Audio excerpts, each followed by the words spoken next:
Hey, what's good, y'all? It's DJ Fanatic Beats, content contributor for Liveoffbeats.com. If you'd like to follow me, you can follow me on Twitter at DJ Fanatic or Instagram at Sounds for Producers. You can follow me there as well. So, today's video is real quick and easy one. It's like a really good tool in FL Studio. This is FL Studio 20, where you can change the track lengths and the heights on the fly. For years, actually, I always go to the ruler, and it's crazy. These little things can help your workflow, like really move around quickly in your program, in your project. So anyway, real quick, easy tip. Notice every time, I've been doing this for years, it's crazy. And to change the width, I always go to the ruler here.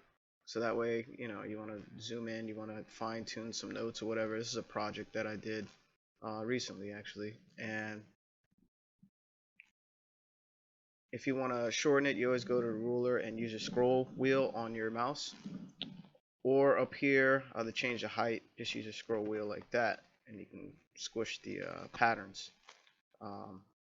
So that way you can see the whole project. You're doing like bulk movement, moving the chorus, moving the verse, whatever, intro, whatever. So here's a quick tip, just in case you didn't know, which I thought was like the best thing since sliced bread. I was like, oh, that's crazy. I could have been doing this the whole time. So anyway, if you hold down anywhere in the playlist window, this is the playlist window when you see all your patterns. Anywhere in here, you hold down Alt on your keyboard, and you can change the height anywhere in the playlist. So you're working on something, you want to, you scroll down. I'm using my scroll wheel on my mouse. If your mouse doesn't have one, I believe you would have to use the cursor keys on the keyboard. But, most, I think, mice, plural anyway, have a scroll wheel. And if you want to make it wider, change the width of your patterns, you hold down Control Alt or Alt Control and use a scroll wheel. So it's Alt for vertical and Control Alt horizontal. And it doesn't matter where your cursor is, in the within the project. Okay? So it doesn't matter where it is. You can do it here. You can do it there. So you get the point. So that's just like a little gem that, instead of going up here every time, because I know, the more beats you make and the more projects you work on, just those little things just add to, workflow, and it helps you get around your project quicker. And, especially you got a small laptop and you can't really see it very well, or, if you're like in a big studio, sometimes they have the, like TVs, like the TV monitors, and you just connect by HDMI. So this way you can kind of just have what you want visible. Get to what you need to look at, whatever, real quickly, without having to do this every time. Because if you add it up, working on a project, it basically,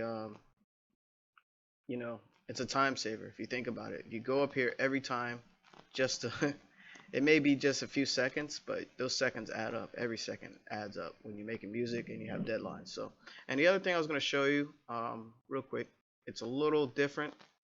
Not a little different. It's a lot different. But what it's really cool because it's about automation.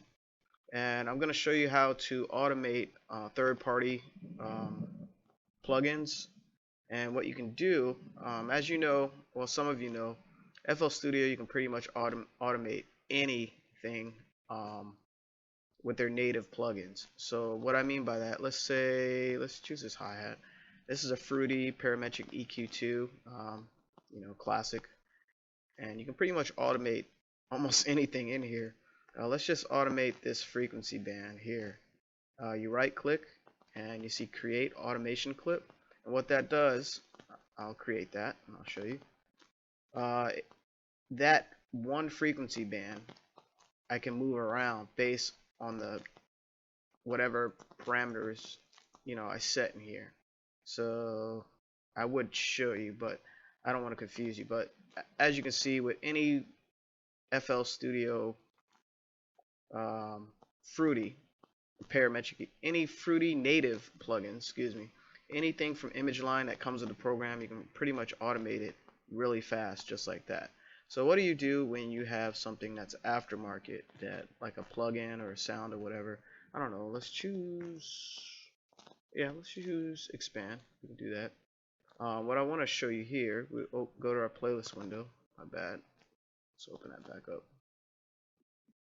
And what you do, this is made by Air, Expand 2. Been using that for years. There's a little nugget for you too. They have some really cool sounds in here, and you can layer sounds, but that's besides the point. So to automate something like this, notice if I right click on it, it has Learn MIDI. Right click on any of these parameters, Learn MIDI, whatever. That's when you want to use like a hardware controller to control certain parameters within the plugin. So let's say I want to automate the volume of this piano. Let me find out where that is, pattern 2, so I can demonstrate for you. And notice I went to the ruler. I'm so used to doing that.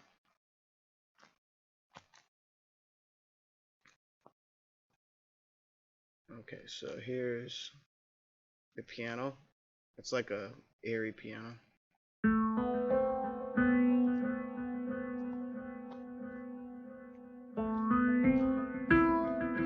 And I usually like my automation to be right underneath that instrument, so I keep it organized. It's always good to keep your projects organized, because when they start becoming more complex, it becomes easy to lose things and just get confused.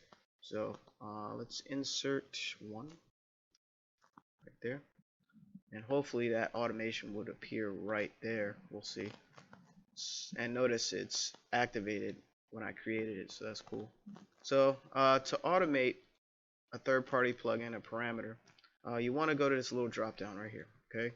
And then you go to Browse Parameters. And what that does, it opens the parameters of this plugin. So notice there's attack, decay, release, all these options here. These are parameters.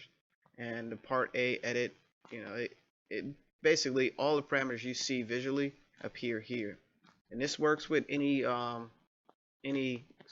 virtual instrument or plugin or whatever. So let's say I wanted to automate just the volume of the plugin without having to do it from the mixer. Sometimes you can do that. So what you do, notice, let's say I touch the attack. See how it highlights itself right here? I touch the decay. So what it's doing is any parameter I touch, it selects it. So I want to automate the main volume. So master level. So from here, you right click on there and create automation clip. So let's go back to our playlist window, and it did. See, master level. Let me use a shortcut. There we go. Alt scroll wheel to let's close that, to change the height. So check it out. It created the automation clip right underneath the instrument. So instead of just having it straight loud, I can bring it in soft. But what I would recommend is copying the first value, so that way you know the standard value that you started with. But let's do this, not that. So let's lower it and do like a gradual raise. And make sure you snap the grids on, so that way you can kind of keep it sequenced nicely. So check it out.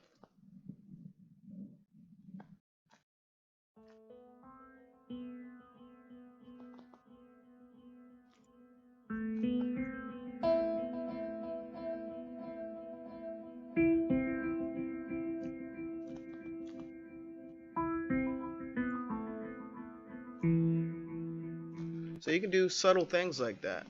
Even, you know, with frequencies and layered sounds, you can get very complex with this automation. So I'll show you real quick another automation. I think I use Omnisphere in here. I use Serato sample. I don't remember what else I use. I use contact. I don't know if contact actually would work. Yeah, I don't know if that would work. Let's try it. Why not? When you're producing, you should always like feel free to experiment. You click on Browse Parameters, and it should have everything. There, contact 5, stress strings. So let's say I wanted to automate. What's this right here? Automate this. This is the volume. Nothing highlighted on that. Let's say the panning. Nothing highlighted on that. So these options look like I can't automate that. It's possible I can.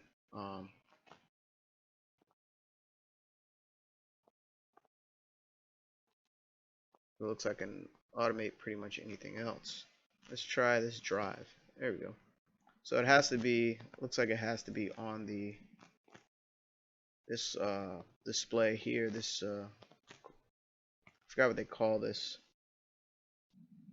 but this top part, I don't see that I can automate very much.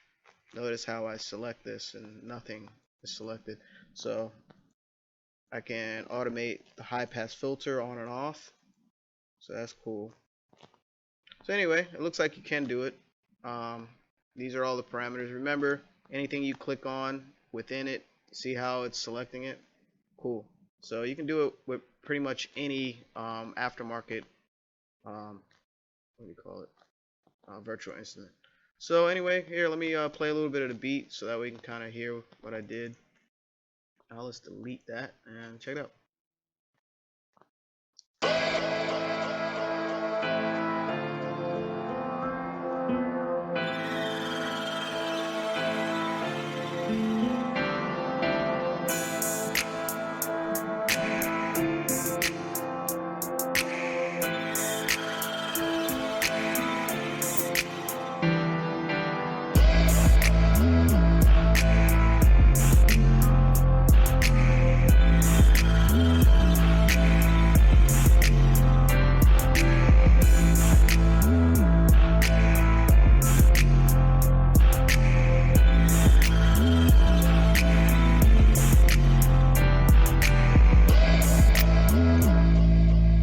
Alright, so hopefully you utilize that Alt scroll wheel to raise the height, Control Alt for the width anywhere in a playlist window, and I showed you how to automate aftermarket plugins, which I didn't know for a long time, and it was a blessing that I finally figured it out.